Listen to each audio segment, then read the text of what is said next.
Strange things are afoot at the Circle K. That kid is back on the escalator again. Ain't gonna hurt. Is my boomstick! Game over, man. It's game over. Welcome to the Bargain Bin. He is your host, Ben Mason. And he is your co-host, Sandro Luketic. And it's been a while, guys, but we are back with a bit of a special episode. We've done one of these before where we've talked about our favorite Halloween movies, but these are more recommendations. No. Oh, we didn't? No, we didn't talk about our favorite. Oh, we covered a list. We literally took a list off of IMDb, and this was the Halloween special 2020, and talked about the movies that were on the list, which was titled Not So Scary Movies for Scaredy Cats. Yes. And then you added a few others at the end that you just kind of thought not necessarily were your favorite, but belonged on that list. Fair enough. So what we did this time is that we both came up with our own lists of varied length of movies that we thought were appropriate for this time of year. So not necessarily based on Halloween. Could be horror movies, thematically Halloween, just something for the mood of Halloween. And we were going to go over some of those recommendations with the one caveat that I gave. It can't be a movie that we covered in full form on one of our episodes, because once I started actually going back through the list, we've done a lot of horror movies. And I don't know how difficult it was for you, Ben, but for me, very quickly did I realize that many of my favorites were ones that I discovered doing our show, like real quick, just like Blood-Sucking Bastards, right? I loved it before we did it for the show. We did it for the show. I can't use that one. Yeah, a great movie, though. It didn't take me long at all to come up with a list of, well, I guess a bit longer than your list. But the thing is, there's so many to talk about that it's really hard to pick like focused recommendations, because I could just keep going all day. So, yeah, I figured we were both going to have a challenge with it. I was going to have a challenge in finding 5 movies that we didn't cover to add to the list. And I thought you were going to have trouble narrowing it down to 5 movies that we didn't cover. Little did I know you just weren't going to do that. Yes, we agreed to do 5 movies each. I picked 15. We'll figure it out. All right. So because I did the shorter list and there's a chance of possible crossover, we're going to do my list first. I tried to put it in order, but it wasn't really ultimately I couldn't decide the order of all 5. I could definitely decide on the top one. So do you want me to start at the top or at the bottom? Sure. Mine aren't in any order other than subgenre. So let's go from the bottom. What's your number 5? So number 5, if I have to do it in order, because again, it was 3 through 5 that I had a little bit more difficulty. 1 and 2 were clear. I'm going with the 2001 movie 13 Ghosts. Oh, great. That's an awesome film. Yeah. So one of the reasons that I actually have this on the list is because it's one of the first horror DVDs that I went and just bought myself when I kind of got my own DVD collection and moved on from VHS. And I think the reason that I got it was because it was in a cheap bin or something like that. But I saw it and I'm like, okay, Matthew Lillard is in it. Tony Shalhoub is in it. I apologize if I butchered the last name. And there was a premise to it with the ghosts and the house containing them and the ritual that was obviously big twist to release them as opposed to captivate them or capture them. But I really, really did end up liking this movie. Part of it could have been nostalgia and the fact that I watched it more than once because I own the DVD. But I can't think of too many flaws with it. When's the last time you saw it? It probably would have been 10 years ago. I mean, my DVD collection was stolen 7-ish years ago. So it would have had to be at least before that. Yeah. It doesn't really hold up. I watched it again recently. Okay. I have fond memories of it too. And if nobody has seen it, I highly recommend you check that out. Matt Lillard is absolutely amazing. But it also had one of the 13 Ghosts was one of the most terrifying for me. As we've mentioned a couple of times on the show, I can't really deal with fast motion, herky jerky movements, kind of in The Ring. And one of the main ghosts here is the jackal, who's got the I was going to cage say on it was his head. the jackal. Holy shit! Mm-hmm. It still gives me creeps. It had one of the more vicious murders in that, like, it just like clawed the one person to death. Actually, my favorite kill in the movie is not even done by one of the ghosts. It's actually I think it's like the realtor or the estate lawyer that brings them to the house in the first place, gets sliced in half by a closing glass door. And then like the front like falls down, like, think Wayne's World, they throw the pickle and it just slides down, and the bottom half sticks on the back of the door a little bit longer. Yeah. And it was just like, at the time, I'm sure, again, if I go back to it, like the effects, the practicals or CGI or whatever they use probably doesn't hold up. But at the time, I remember thinking like, wow, that's cool. Yeah, it doesn't even matter if it doesn't hold up. It's still a fun, scary movie. It's very, very good. I'm surprised you picked that one. We've never talked about that movie once, I don't think. Like I said, I had to go a little bit outside of the norm because I don't have as many as you that are outside of like the 80 we did for our show. What's your number 4? Number 4, I'm going with Hotel Transylvania, 2012, the original. It is a movie that has more recently come back into my life because my 5-year-old daughter, who is absolutely obsessed with Halloween, spooky stuff, she dresses up in Halloween costumes like all year round, loves the series. And we've been watching the franchise multiple times. And honestly, I think the second and third movies are just as good as the first, but the first has that just kind of added benefit of being the original, introducing us to the characters, all-star cast of voice actors. Like, you just can't ask for more than that. And it is a fun movie that she can enjoy. It's not too offensive. It's not too gory, but it's definitely for the Halloween theme that has plenty of stuff that me as an adult can enjoy and jokes that I can enjoy and stuff like that. So it's a great family-friendly Halloween movie, or as my daughter has proven, all year around movie. Also on my list, one of my all-time favorite movies. It's too much fun.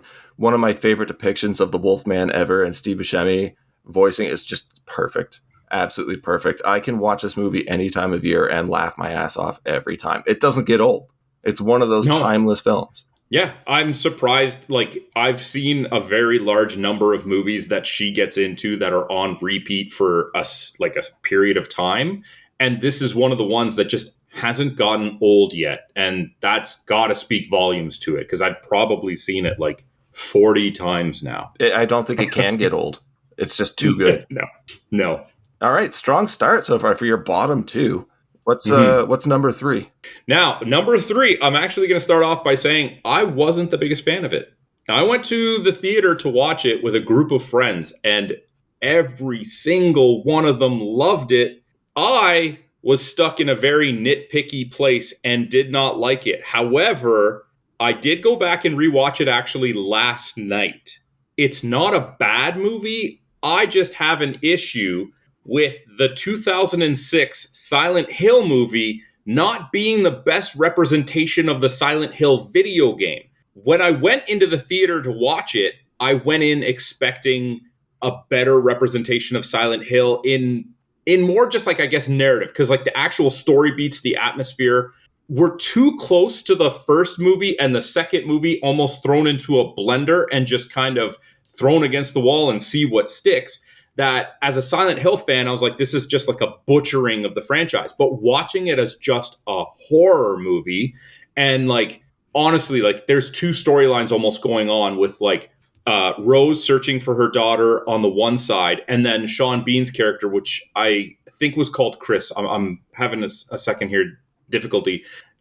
Working with Kim Coates, who I love, as Officer Thomas, to like find them on what would have been the flip side world. And almost like, you know, people that are really into like Stranger Things right now would kind of see some like mirror reflections to the Upside Down and things like that, which Silent Hill has been doing way longer than they have.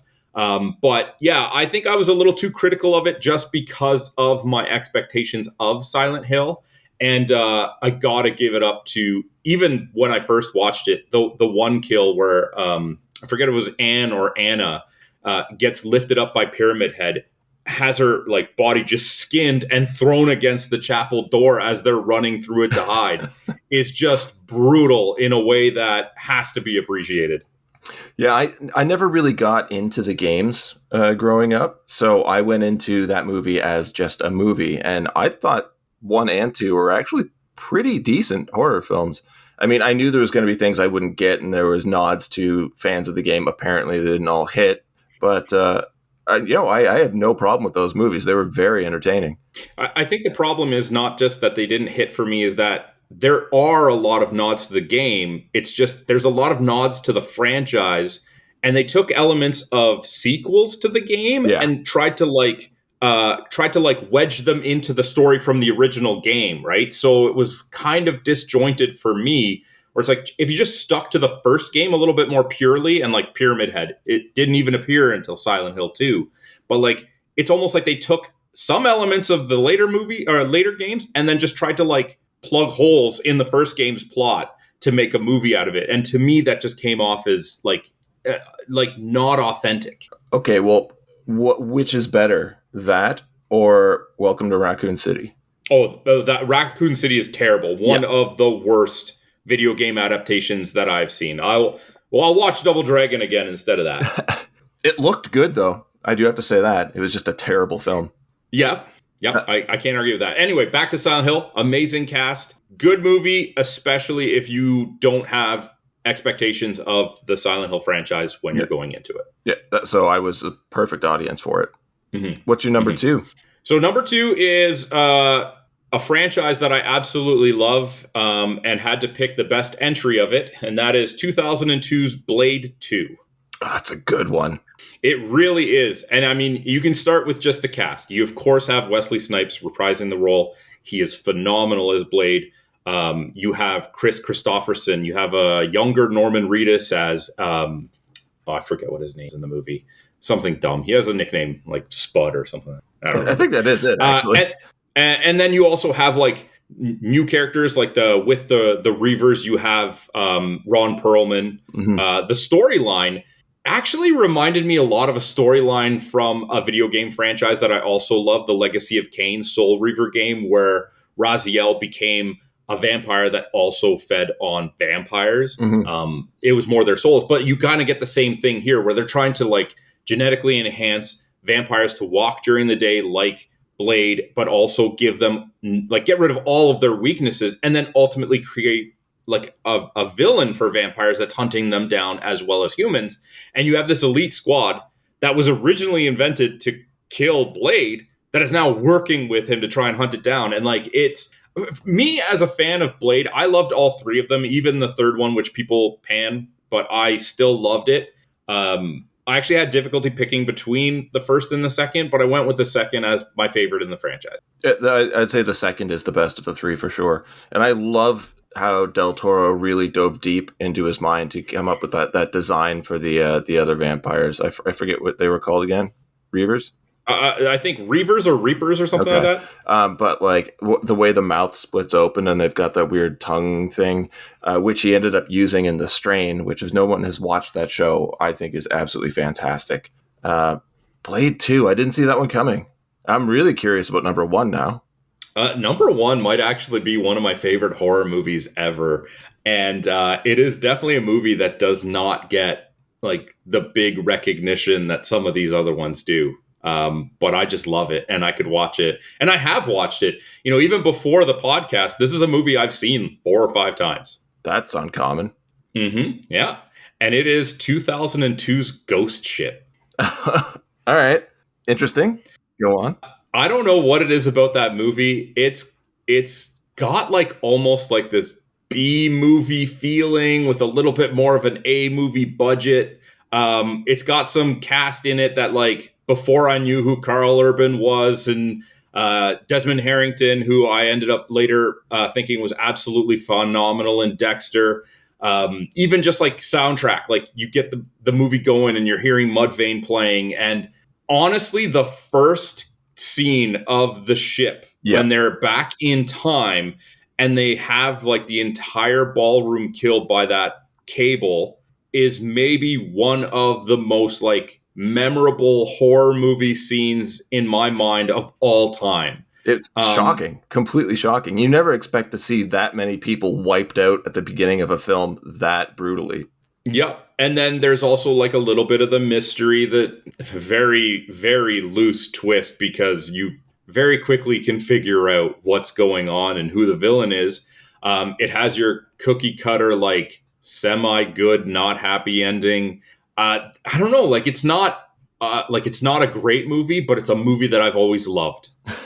Well, there's nothing wrong with that, man. It is a wonderful film, and a lot of people would probably know like the DVD case cover, but haven't actually seen the movie. And yeah, it definitely deserves a high up place on a list. That Ghost Ship is such a good movie. I really have to revisit that.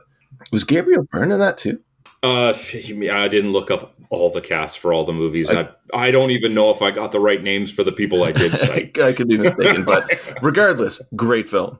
Okay, so that is my list. I have 13 Ghosts, Hotel Transylvania, Silent Hill, Blade 2, and Ghost Ship. Okay, so of your 5, we shared one pick. It was Hotel Transylvania. See, that's So what I thought. And I split mine up into subgenres because I have family horror, dumb fun, and then actual horror. So I obviously we're not going to spend a lot of time on all of them, but I wanted to say for family horror films, there's really not a lot. People just keep watching the same stuff over and over again. But I was pleasantly surprised with 2023's Haunted Mansion. And I have the IMDb plot synopsis for these here. So I'm just going to read quickly. A single mom named Gabby hires a tour guide, a psychic, a priest, and a historian to help exorcise her newly bought mansion after discovering it is inhabited by ghosts. This movie is just a lot of fun. It's a popcorn film that everyone can enjoy. I threw it on because I was bored, and I loved every second of it. It's weird to see really good modern family horror because everyone goes back to like the late 80s, early 90s. But it's coming back, man. It's quite good. I don't think you've seen it, have you? no, I haven't. No, highly recommend. It's actually got some pretty decent scares in it too, which was surprising. But it's just a fun, wholesome movie. Who's in that? My go-to immediately is Rosario Dawson. Okay, all right. Next up is Paranorman from 2012. Just a great style of animation. A misunderstood boy takes on ghosts, zombies, and grown-ups to save his town from a centuries-old curse.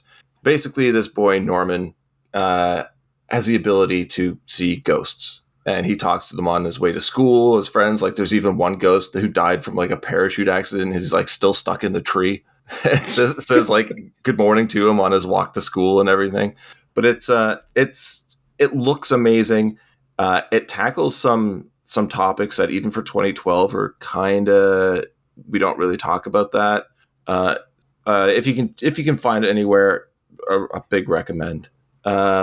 We already covered Hotel Transylvania, but the next is one I think everybody has seen and not everybody really likes, but it really stuck with me, and that was 1993's Hocus Pocus, where a teenage boy named Max and his little sister move to Salem, where he struggles to fit in before awakening a trio of diabolical witches that were executed in the 17th century. I think any teenage boy who saw this in 93 immediately fell in love with Sarah Jessica Parker in this film. Am I wrong? I just remember watching it being like, wait a minute. Is that why this is on here? No, it's just a great Halloween film, but yeah, that definitely added to it, man. Don't kid yourself. But no, I only end up with 4 family films. Dumb fun is the next subgenre, and this is a weird one for me. We don't really talk about these movies that often on the show because I just know you're not going to like them. But for some reason, they really stick with me. I have a lot of fun watching them. I enjoy them. They're campy. They're not groundbreaking by any means, but they're just, it's a fun hour and a half ride for most of them. And the first one on that list is from this year. And I'm sure a lot of people hate it, but I thought it was a lot of fun. It is The Vampire Next Door. Really reminds me of Fright Night, but introverted Cameron is desperately in love with his high school crush Diane. But his romantic pursuit is halted when Victoria, a vampire, moves in next door. Cameron soon discovers he's in the middle of a life and death adventure.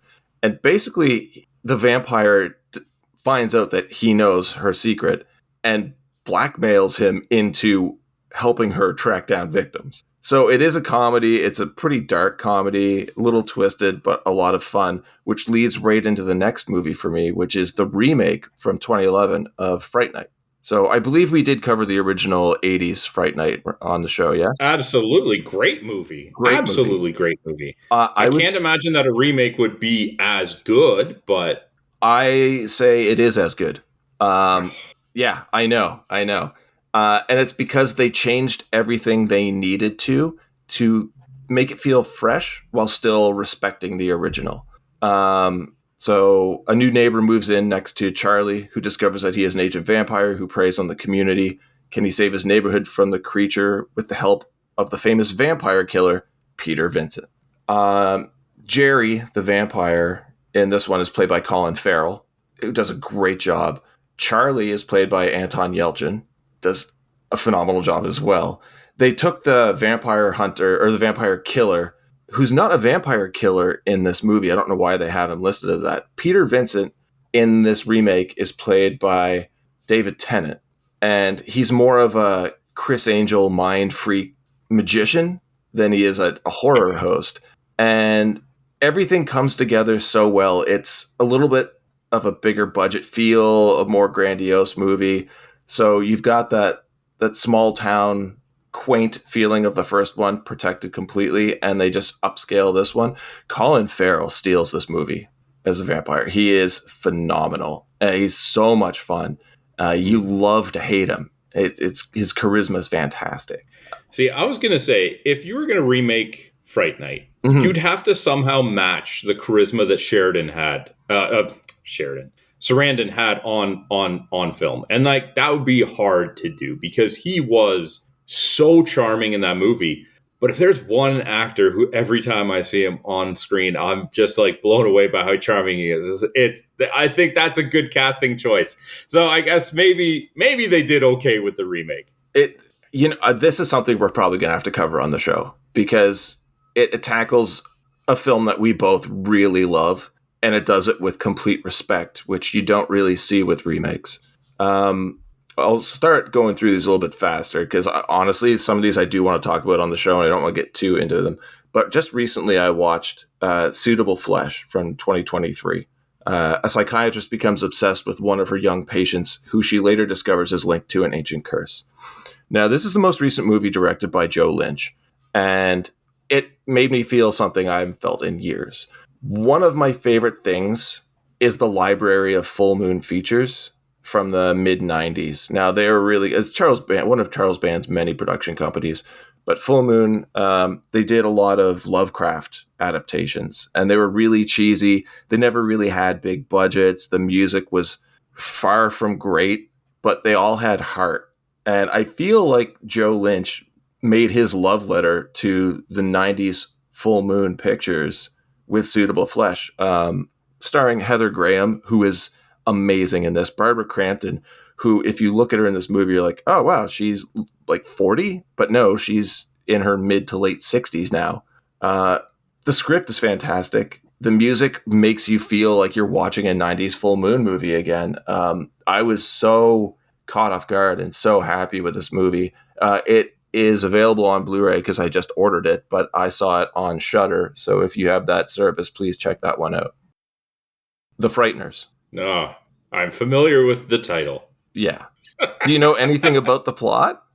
So no. And just to clarify, so far from your entire list, I've seen Hocus Pocus. Good. So we're up to one. This is what I'm hoping. This list helps people find some stuff. But with the I might not be the best audience for that because I haven't seen anything. Yeah, but you're making me feel like I made an accomplishment here. After a tragic car accident that kills his wife, a man discovers he can communicate with the dead, and he uses that gift to con people. However, when a demonic spirit appears, he may be the only one who can stop it from killing the living and the dead. This is the one I imagine anybody listening to this is most familiar with, so I'm not going to go too into it. Michael J. Fox does an amazing job. John Astin is in here. Jake Busey, son of one of our favorites, in here as well. But it's also directed by Peter Jackson. And it does have his quirky comedy. And it feels like a Tales from the Crypt film. Highly recommended. Okay. Two left in dumb fun. The Babysitter from 2017. When Cole stays up past his bedtime, he discovers that his hot babysitter belongs to a satanic cult that will stop at nothing to keep him quiet. Okay. Samara Weaving in this steals the show. It is a paper-thin plot. It's just a lot of fun to watch. I'm not going to say any more than that. There's a sequel that came out, I think, 2 years ago, maybe 3 years ago. Don't bother with that. Watch the 2017 Babysitter movie. It's great. I mean, I'd be down for it if, like, they try to quiet him up and he has to home alone them out of his house, but... That's kind of what it is. No, I mean, like home alone it, right? Like, I want to see, like, stupid booby traps to get the satanic cult out of his house. Well, nothing quite like that, but it is a matter of, like, him trying to survive the night. It's great, though, because what he witnesses is the babysitter who he's best friends with, basically. She invites a guy over, and the kid, I think, is feeling kind of jealous. It's been a while since I've seen it. And he doesn't actually go to sleep when he's put to bed. He gets up and he, like, sneaks out into the hallway and looks down over the railing into the living room and sees that the babysitter and her friends are actually sacrificing the guy she brought over. The next one I think you probably have seen. It's from 2021, The Werewolves Within. Nope. Have you played the game? No. Oh. I'm aware of the game. I'm aware that they made a film adaptation. I have experienced neither. Okay, well, I can't really explain what's going on in the movie without giving a lot of stuff away, but it is the title of my subgenre, dumb fun. It's exactly what this is. There's so many stupid jokes that you can't help but laugh at. I think you would get a big kick out of it. It's a movie where if we watched it together, we'd probably giggle our way through the entire thing. I mean, sounds like a good time to me. Sounds like some dumb fun, you could say. Yeah. Last, I have actual horror, and this was a really difficult one for me to pick because there are so many good ones to choose. Well, I'm really looking forward to it because so far I've seen one of your movies, and I know that I'm going to nail this list. I'm going to see them all, every single one of them. Bring it on. Sleepy Hollow. Never seen. Tim Burton's 1999 feature. Ichabod Crane is sent to Sleepy Hollow to investigate the decapitations of 3 people. The culprit is the legendary apparition, the Headless Horseman. This feels the most like Halloween of any movie I've seen other than Halloween. I don't think I've seen a movie where a director has nailed a feeling so well. The set deck is pure insanity. It's so detailed. The acting is great. Of course, Johnny Depp, because it's Tim Burton. Christina Ricci, Christopher Walken, where he barely says a thing, and you know it's Walken giving his Walkeniest performance. Next up is one that I just rewatched recently, which I never thought would appear on one of my best of lists or recommended lists, but it's 2017's It. I saw that one. You did? All right, so we're at 2 now. Yeah. I didn't see the second part, but I saw the first part. First part's the best. In the summer of '89, a group of bullied kids band together to destroy a shape-shifting monster, which disguises itself as a clown and preys on the children of Derry, their small Maine town. Actually has some scary moments, yeah? Yeah, and if I may, going into it, like, I had never seen the original. Okay, I'm going to say that right now. That's fine. I am aware that Tim Curry was in it and phenomenal. So I was very hesitant to think that somebody could be as scary as Tim Curry. And I don't have a point of comparison. I don't have any reason to have that preconceived notion in my mind. Mm-hmm. But I will say, going into it, Skarsgård absolutely blew me away. I did not see that from him, and I thought he was phenomenal. He was better than Curry. I'm going to say that, and that's going to get a lot of hate from people. But I don't think the original It movie was good. I mean, it was a miniseries, right? But like Tim Curry is fine, and at the time, yeah, he was pretty creepy. They did it better with this movie, a lot better. But next up is, I feel like you've seen this one. It's the 2016 movie, The Autopsy of Jane Doe. Nope. Yeah, you are wrong, sir. Okay, well, technically you've seen 3 that were on my list, so that's not so bad. 3 of 15. But yeah, a father and son, both coroners, are pulled into a complex mystery while attempting to identify the cause of death of a young woman who was apparently harboring dark secrets. Great single location horror film. Uh, it it goes by at a breakneck speed. You feel like you watched a 45-minute film when it's an hour and a half long. Uh, Again, it's not something I want to get too deep into, but they just, I don't even know how to describe it. They just nailed a feeling. It's got Brian Cox and Emil Hirsch, who are really the only two characters. You got a few side characters, but they play off of each other so well, and you believe them as father and son, and you believe the terror and the fear that they're experiencing. It's very good. I think it's on Prime right now, so definitely check that out. What were the three? I thought it was just two. Hotel Transylvania. Oh, right, because you said technically because you took it off your list because I got it. Okay, Yeah. okay. Because I was going to say, that was only two. I've got two left. Oh, okay, 2 for 2. Let's go. 1922's Nosferatu. No. Vampire Count Orlok expresses interest in a new residence and real estate agent Hutter's wife. So, an unofficial take off of Bram Stoker's Dracula. This German silent film is one of the most terrifying movies I have ever seen from a visual stance. Orlok's makeup, his demeanor, his movement is absolutely terrifying. Probably the most terrifying in any movie I've ever seen. It's got some of the most iconic imagery from horror. It was remade in the 70s. I think Herzog did it with Klaus Kinski. I think Robert Eggers is doing it now. It comes out next year, I think, with Skarsgård. It's so good, so good. And as a companion film, I'd recommend Shadow of the Vampire, which is a fictitious telling of the making of Nosferatu and how F.W. Murnau, the director of Nosferatu, how in this movie he actually he found a real vampire to play the role, and that vampire starts killing off the rest of the cast.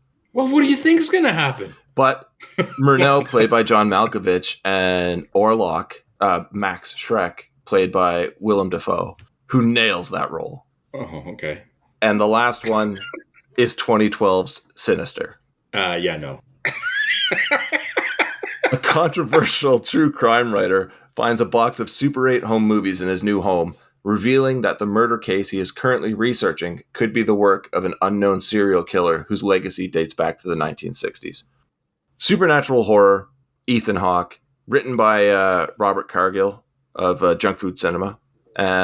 Phenomenal. I know it's a word I've used repeatedly in this podcast, but so good.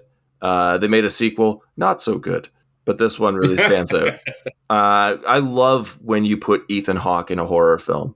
I think he's one of the most unexpected horror icons. I would call him an icon now with what he's done.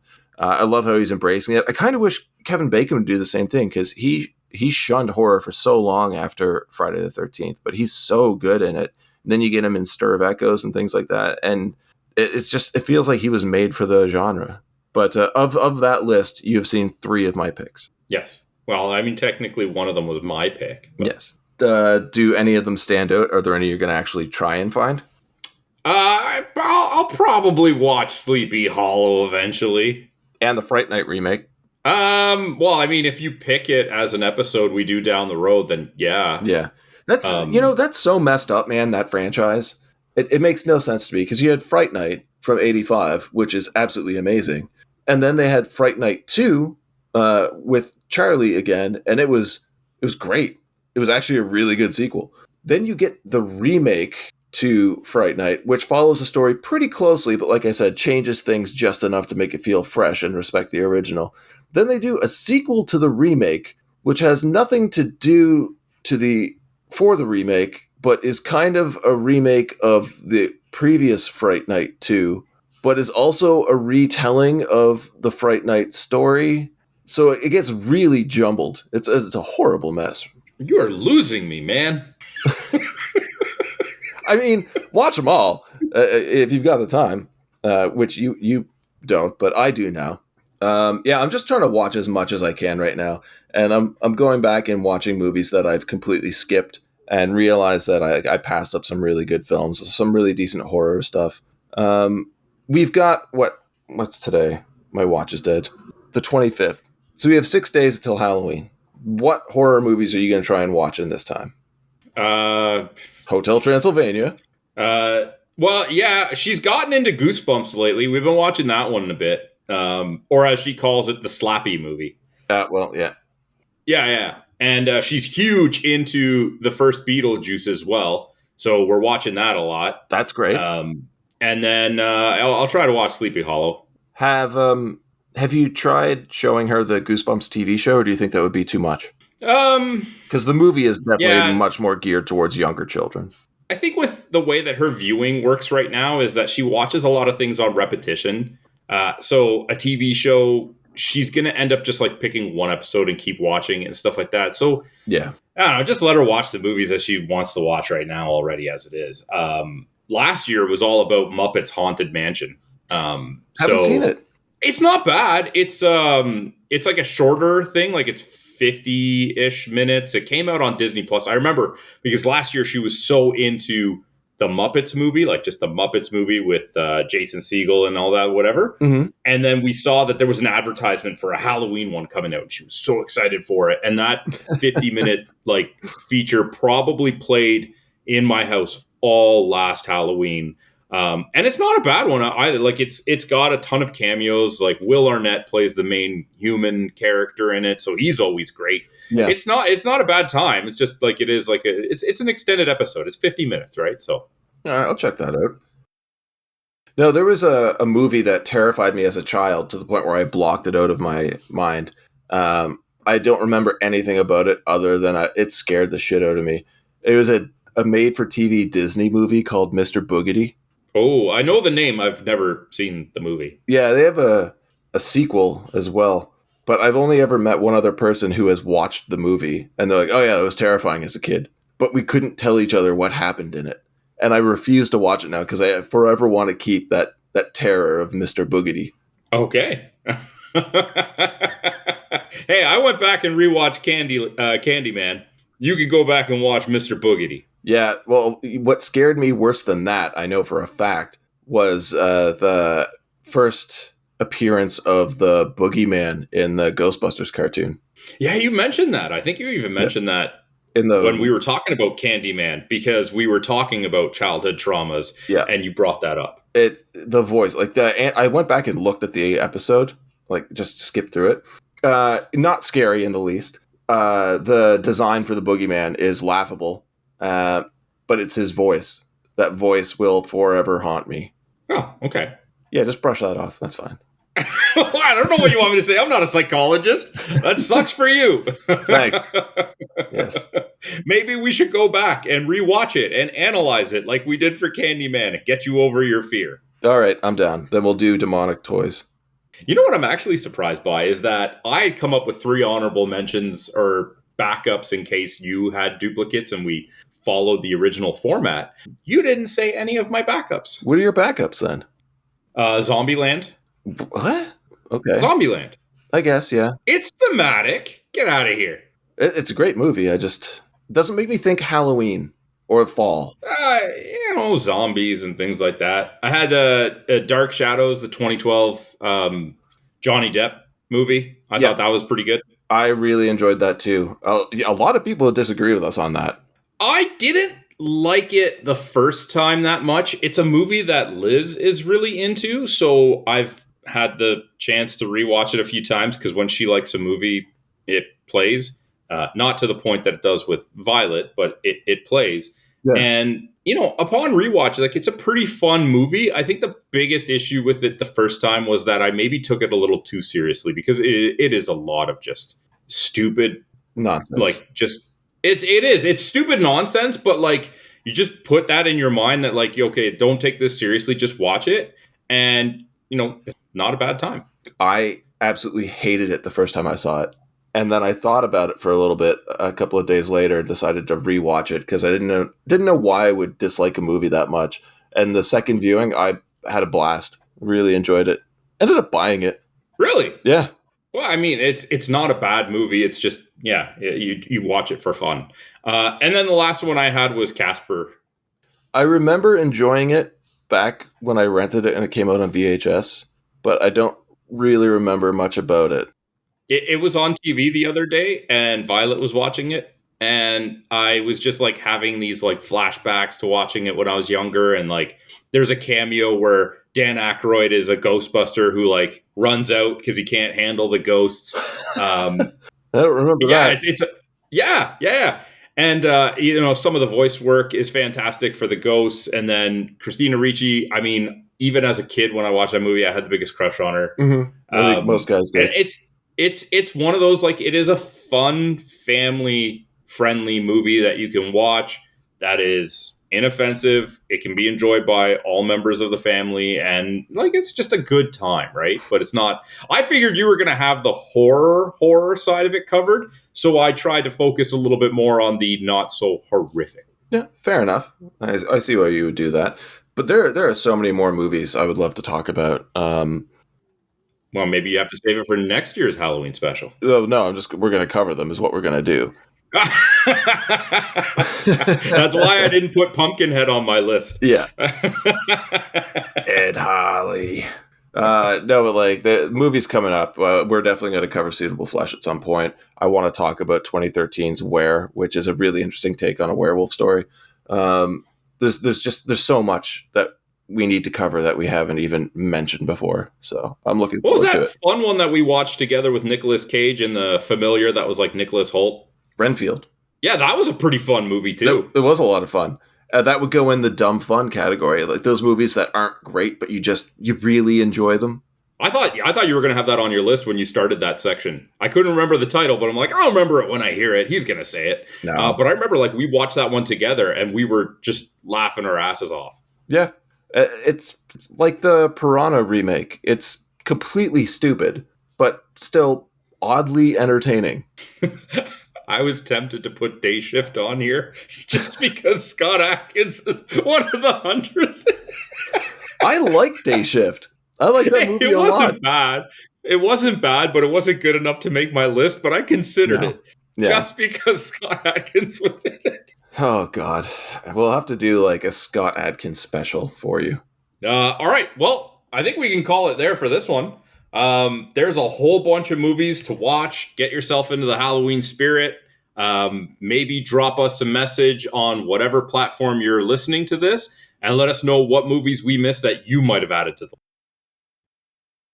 Until next time, have a good one. All the best.